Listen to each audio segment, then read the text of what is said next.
Hello dear student, welcome to my channel Payal coaching classes. तो class 10 जल सुरक्षा पुस्तक, उसके ऊपर हम क्वेश्चन आंसर देखेंगे आज।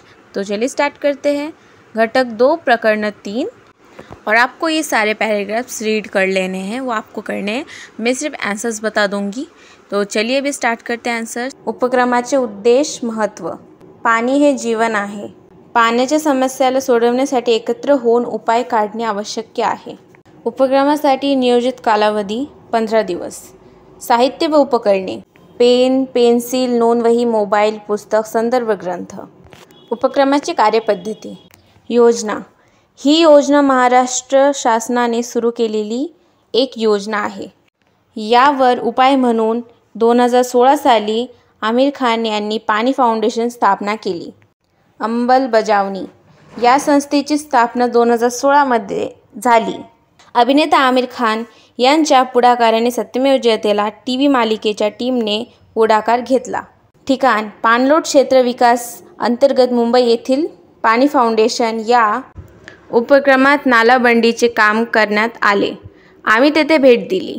उपयुक्तता: मानवाच्या मूलभूत गरजा पूर्ण करण्यासाठी आपण निसर्गावर अवलंबून असतो. अडवलेले जल पाण्यात मुरवणे. जल अशा सर्व घटकांचा योग्य पद्धतीने वापर केला तर दुष्काळ वाढते. तापमान असे प्रश्न सोडवण्यास मदत होईल.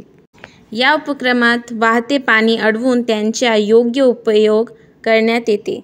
उपक्रम करीत असताना स्पष्ट झालेले संकल्प: पाणी अडवा, पाणी जिरवा. शेततळे. नवीन काय शिकलात? पाणी हे पंचतत्वापैकी एक आहे.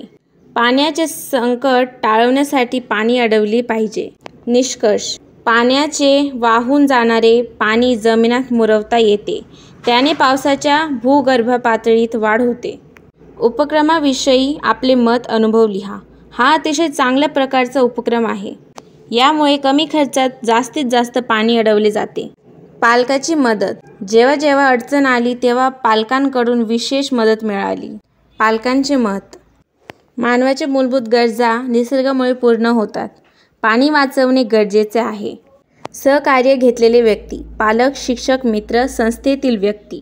वापरण्यात आलेल्या संदर्भ साहित्याची यादी: पाणी फाउंडेशन माहिती पुस्तक, जलसंवाद, जल सुरक्षा पुस्तक. कृती. पायरी पहिली. काय केले?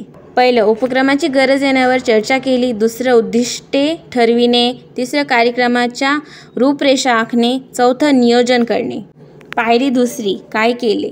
पहिलं, सर्वांना सूचना देणे. दुसरं, माहिती समजावून सांगणे. तिसरं, कामकाजाचे वाटप करणे. चौथं, प्रत्यक्ष कृती करणे. पाचवं, मार्गदर्शन करणे. पायरी तिसरी. काय केले? प्रत्यक्ष मूल्यमापन, पाहणी करणे. दुसरं, चर्चा व अहवाल. तिसरं, सहभागी घटकांचे अभिनंदन. चौथं, उपक्रम पूर्णत्वाची माहिती. पाचवं, इतरांना देणे. आज का वीडियो यहीं तक। अगर वीडियो पसंद आए तो लाइक कीजिएगा, एनी प्रॉब्लम तो कमेंट कीजिएगा और अपने दोस्तों के पास शेयर कीजिएगा जिससे उन लोगों को हेल्प हो। और थैंक यू सो मच मेरा वीडियो देखने के लिए। मिलते हैं नेक्स्ट वीडियो में घटक 3 प्रकरण पहले के साथ।